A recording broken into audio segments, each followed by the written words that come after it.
Morning, everyone, and welcome to this webinar. Today, I'll be presenting a topic on managing pig production cost. The outline of this presentation will cover the following items. Number one, the key performance indicators or the parameters being used. Number two, I'll try to show you a short calculation to compute the cost of production. Number three, what are the important factors affecting pig production cost? And lastly, the key takeaways or the conclusion. Let us first review the components of pig production. These are genetics, management, nutrition, health, and housing. These components, they must interact with each other to achieve efficient pig production. There is no use of using very prolific breed, and they'll be housed in substandard housing or feeding substandard diet and having poor management staff in the farm. And naturally, they will be prone to health problems. Key performance indicators. We have here data of the 2019 swine production performance in the Philippines as published by the Philippine Swine Foundation last year. So we have here the different indices or the parameters showing the high and low performance, including the average performance or average of each items listed. Now, we have here the 2009 swine production performance, and we have extracted 9 production indices or parameters to be used in the calculation of cost of production in succeeding discussion. We have here the liters per sow per year, farrowing rate, litter size alive, pre-weaning deaths, litter size weaned, pigs weaned per sow per year, pigs sold per sow per year, average daily gain or growth rate, and then farm efficiency or the overall feed conversion ratio. We tried to extract also the 2018 data to compare with 2019, and the liters per sow per year 2018 was 2.18 against 2019 2.33 with low sow index of 2.01 and high liters per sow per year of 2.53. In terms of farrowing rate, 2018 80.44 against 80.42. So as you can see, there's a minimal reduction of farrowing rate. In terms of litter size, 2018 10.45 pigs against 2019 10.46 piglets born alive. In terms of mortality, pre-weaning deaths 9.18% in 2018 and 8.44% 2019. Litter size weaned 9.49 pigs versus 9.57 in 2019 from as low as 7.96 to as high as 11.42. In terms of pigs weaned per sow per year, 20.69 in 2018 and 20.53 in 2019. So there is an increase from 20.69 to 22.53. It went as low as 17.02 to as high as almost 29 pigs per sow per year. In terms of pigs sold per sow per year, 2018 we had 19.05 pigs sold as against 18.66 in 2019. So there's a slight reduction in pigs sold per sow per year. In terms of ADG, 2019 was also reduced 565 grams per day as against 571 grams per day in 2018. The overall farm efficiency was 3.2 in 2018, whereas in 2019, 3.28. For the target of 2019, on the sow index or liters per sow per year, 2.3, farrowing rate 85, and then litter size alive 10.5, then pre-weaning deaths 6%. So 2019 had a high pre-weaning mortality, and litter size weaned is still not on target, although in terms of pigs weaned per sow per year, almost on target, but still low by 1.4 pigs in terms of pigs sold per sow per year, short of 1.4 pigs sold. In terms of ADG, still below the target of 600 grams per day, and same with farm efficiency. Now, going to the components to produce a market pig, what are those expenses incurred to produce a market hog? They are feed consumed, medical supplies, including our vaccination cost, salaries and wages, farm overhead, depreciation, if any, for, say, property or building construction, and taxes and duties. We have here the average monthly feed usage and cost breakdown taken from 700 sow unit, a commercial unit, and extracted from pigcom data dated end of October this year. Here listed are the feed types, quantity consumed, percentage of use of each feed type, kilos per head sold, unit cost of feeds, and then breakdown of cost. As we can see, the different feed types, gestating, lactating, gilt developer, booster, and hog pre-starter for the piglet feed, starter, growth grower, and finisher. As we can see here, the percentage of use gestating, almost 10%, 13% for lactating, gilt developer 4%, booster and pre-starter almost 7.5. We allocate a maximum 10% for piglet feed, both in the farrowing house for our booster and later in the nursery, booster and pre-starter. And later on for starter, we allocate say 10% and then grower finisher. This varies, grower and finisher, depending on the population of each class of pigs. So we have here the unit cost on the average last October, a little over 25 pesos per kilo feed ingredient cost. And so we have here the feed cost to produce a market pig, 7,338 per pig. This represents cost of feeds of a 700 sow unit selling 1,200 pigs per month, and the allocation of feed per sow per month is a little over 500 kilos per sow per month, or 6 tons per sow per year. And then the allocation for feed per hog sow per month is close to 300 kilos per pig sow. Now, let's go to calculating cost of production. We have here simplified cost of production sample data as of last month also. And then giving you the sow level, it will give us the cost of production in a per sow basis, per head, or per kilo. If we use the 18.66 pig sold per sow per year from the Philippine Swine Foundation data, 18.66, that's the average of 2019 data. And then we use the price per kilo of 185 per kilo year-to-date average market price of hogs here in Luzon, net weight of 95 kilos, and then we allocate 6 tons per sow per year for feed usage, and then feed price we use 25.30 per kilo, and then for the medical supplies including vaccine, part of the operating cost, we allocate maximum 12%, and for salaries and wages we allocate 6.5%. For the electricity cost we allocate 5.5%, and then for other costs, and we call it administrative expense, 8%. We exclude building depreciation, finance charges, or other expenses not listed in the part of operating cost. And from this assumption, we can see in a per sow basis, in a 700 sow unit, it can generate 327,949 as total sales, selling 18.66 pigs per head. The sale value is around 17,575 head, or equivalent to 185. This is our market price. So we have here the volume per year of 13,062 pigs for a 700 sow unit, selling 18.66 pig per sow per year. This our value, 17,575 per head. Then the total weight is around 1.2 million kilos for the year. In a per sow basis is almost 1.8 tons per sow. The output per sow is 1.8, so less than 2 kilos tonnage per sow. For the feed consume of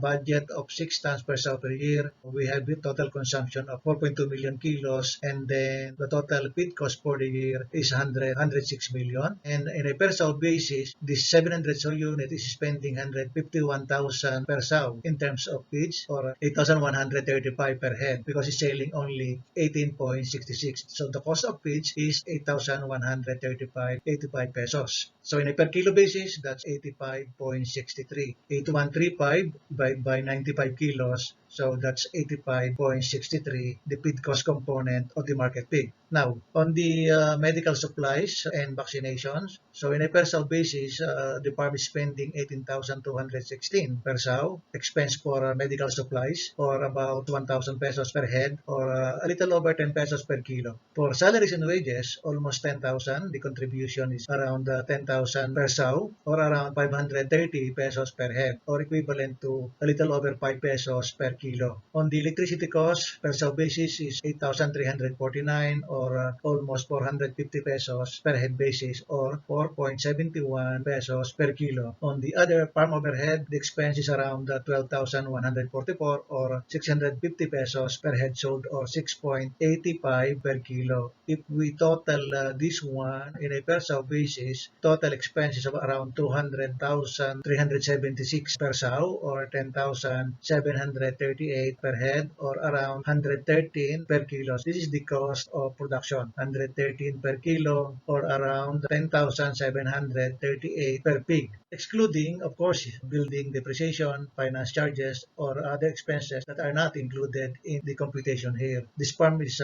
producing pig at 113 per kilo. So probably we can add on 5 to 10% more in terms of extra overhead expense in addition to 113 per kilo cost of production. Now, what are the most important factors affecting production cost? They are sow productivity and win to finishing performance. In sow productivity, we have, of course, liters per sow per year, or the index, the lost days or non-productive days, farrowing rate, litter size alive, pre-weaning deaths, pigs win per sow per year, bird, and winning wage. For the win to finish performance, we have growth rate or ADG, FCR, as well as post-weaning mortality. Now, what is liters per sow per year? It's commonly called the sow index or farrowing index. It's the number of times a sow will give birth in a year. Normally, the range is between 2 to 2.45 times per year. It's a top production variable in measuring sow output. In a dedicated pig management software, we can easily get the liters per sow per year or even the numbers due to farrow by week. Here, a sample slide showing the numbers of sows due to farrow in the next 16 weeks. If the farm allocates a target of sows expected to farrow, you will see the report of how many sows to farrow each week in the next 16 weeks. So we just multiply the weekly sows due to farrow by 52 weeks coming from 1 year period, and then divide by sow level, and that's your index. How do we improve our liters per sow per year? It's always a start with managing replacement gilts properly. We select gilts with 14 to 16 teats, functional teats, and then we maximize number of gilts achieving puberty, check for heat regularly, and then use farm records. Isolation and acclimatization is quite important. Stimulation of puberty. We normally select gilts at 180 days or 6 months of age, 100 kilos. They should have a space of around 1.5 to 2 square meter per head, lying space. Reduced level of ammonia. It should be less than 10 ppm. It should be lighted, the whole building, and then use of bore stimulation.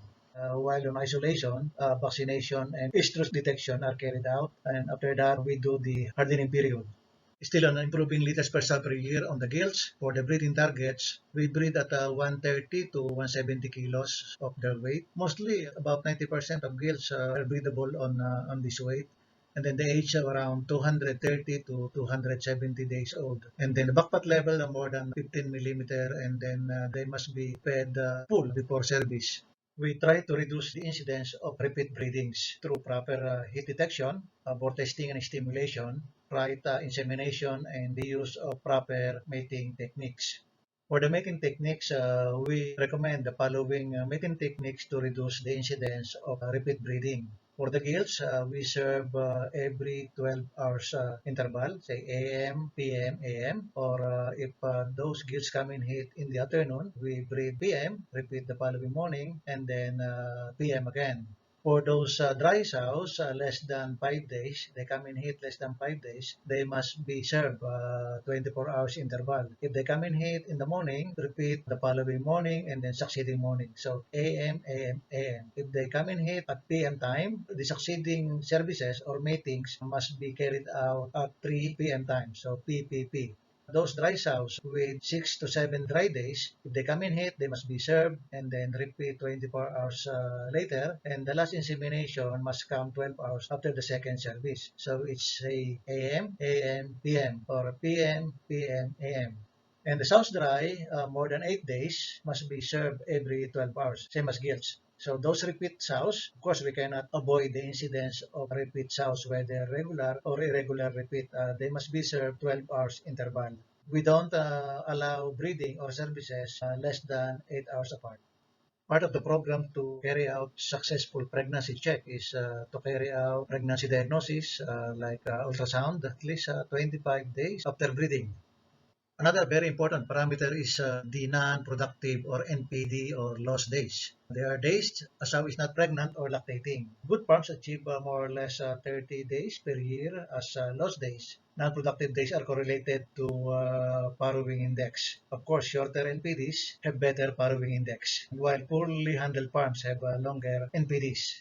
Now, how do we calculate the NPD days? We have to get the gestation period, which is 115 days. Say we are winning at 30 days, so the lactation is 30 days. If we add on the gestating and lactating, it will give us a total of 145 days. And then multiply with farrowing index, 2.31 times 145, that's 335 days in a year. If after deducting from 365 minus 335, that's 30 days, normal NPD days. But if we have a farrowing index of 2.11, we multiply by, say, 146 days, you're winning 31 days plus 115, that's 146. So 2.11 times 146, 308. Then we deduct 308 days from 365, so that's 57 lost days. So how do we compute the cost of lost days? I'm showing here a slide that I extracted from piggery way back 2013. I got here data of 57 days lost days. Was the farm is 700 sow unit with liters per sow per year, 2.1, producing almost 20 pigs win per sow per year way back 2013 with 57 days lost days. 57 because the farm's index was 2.1. So how do we compute the cost of NPD days in this 700 sow unit? 700 sow intake of sow feed intake of 3.01 kilos per sow per day taken from 1.1 tons quantity of sow feed per sow per year. 1,100 kilos divided by 365 equals 3.01. If we multiply sow level and sow intake, that would give us 2.1 tons of feeds. From the 57 days, we deduct the normal 30 days. That would give us 27 lost days. The 27 lost days is multiplied to 2.1 tons will give us 56,958 kilos, 0.9 of feeds. Now, we multiply by the present average sow feed cost of 26.51 per kilo, that would give us 1.5 million opportunity loss per year, or equivalent to around 2,157 per sow per year in a 700 sow unit.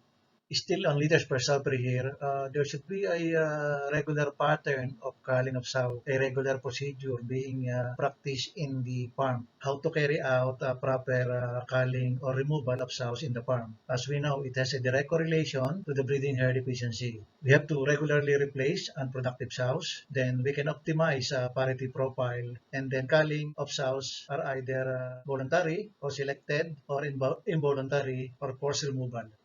So what are the conditions required to do voluntary culling of sows? They are farrowing difficulties, poor litter size, poor lactation and weaning ability, poor maternal behavior, reduced productivity compared to the herd average, and old sows, parity 7 and above. The involuntary or forced culling of sows are those sows with anestrus or long dry day sows. Repeats, or those sows with three or at least three repeats, they are culled if they suffer three repeat breedings. Abortions, we don't allow succeeding breeding on those aborted sows. Lameness and disease. It is very common to get high non-productive days when we have low lactation feed intake. Normally, when we have low lactation feed intake, sows are thin at weaning. The ideal body condition score is 3.5, as shown in the middle bottom picture on the screen, 3.5 BCS. High number of dry sows not coming in heat. Delayed removal of ready-to-cull sows, and poor stockmanship. Farrowing rate is an important parameter also in measuring reproductive efficiency, but farrowing index is better variable to measure the reproductive efficiency. The farrowing rate in a farm must exceed 85%. On the parity profile, it influences litter size, weight at birth and at weaning, immune status, and economic efficiencies. So this is the ideal shape of a good farm with good parity of sows. I'm showing two farms, one with 700 sow and the other one with 1,000 sows. We have different parity profile on each farm. The one on the right shows a lot of old sows in the unit. So we expect this to have low reproductive efficiency than this 700 sow unit, having less number of old sows in the farm. Litter size born alive is the number of piglets born alive per farrow wean. As said, it must be more than 10 piglets per sow. Although we have modern genotypes now here with litter size of between 14 to 16 or even 18 per farrow wean. Pre-weaning deaths or piglet mortality. The death of piglets while nursing with a sow must not exceed 5% of production. The piglets wean per sow per year is the number of piglets separated from nursing sow. It's basically litter size at weaning times the sow index. It's commonly practiced at 30 days, though some farms the weaning 24, 25 days of age. Birth and the weaning weights. Piglet must weigh at least 1.4 kilos at birth. Then the critical weight at birth around 1.1 kilos. The target litter weight at weaning is around 95 to 100 kilos in 30 days. If you have 10 kilo pig with 10 pigs litter size at weaning, so that's 100 kilos. Growth rates is another factor affecting cost of production in wean to finish operation. It's basically the number of days pigs are kept in the farm, say 95 to 100 kilos, they should be around 165 days, or if you're selling 22 kilos winter pig, they must be around 60 days. Feed conversion ratio is also known as feed efficiency, the quantity of feed consumed to produce a kilo of pig. Overall, the FCR must not exceed 3.5:1. The weaning to finish from nursery to marketing FCR should be around 2.5:1. Sometimes good farms achieve 2.3:1. Genetics, especially boars, play a big role in improving the FCR. What are the factors influencing ADG and FCR? Health condition is one. When we have sick animals, growth rate is poor. Environment, ventilation is quite important. We need to provide properly ventilated buildings. With intake, plotting growth curve must be done regularly, even quarterly. Housing must follow all in all out, proper stocking rates, even the use of properly designed floorings. Management, especially people, employing the right staff will ensure good performance in terms of ADG and FCR. And of course, genetic potential. The use of modern genotypes influence so much in terms of ADG and FCR. The post-weaning deaths as a factor influencing the cost of production. These are the deaths occurring from weaning to fattening as they are posted together with other production records. It guides the farm to carry out the proper health program. It can also provide clues if patterns or seasonalities of deaths are present. So, our key takeaways, we have to make sure to manage. Accurate calculation of cost of production through good record keeping determines the level of competitiveness of a farm, and continuous improvements in the production performance indicators are required to offset the rising cost of farm inputs. Thank you all for listening.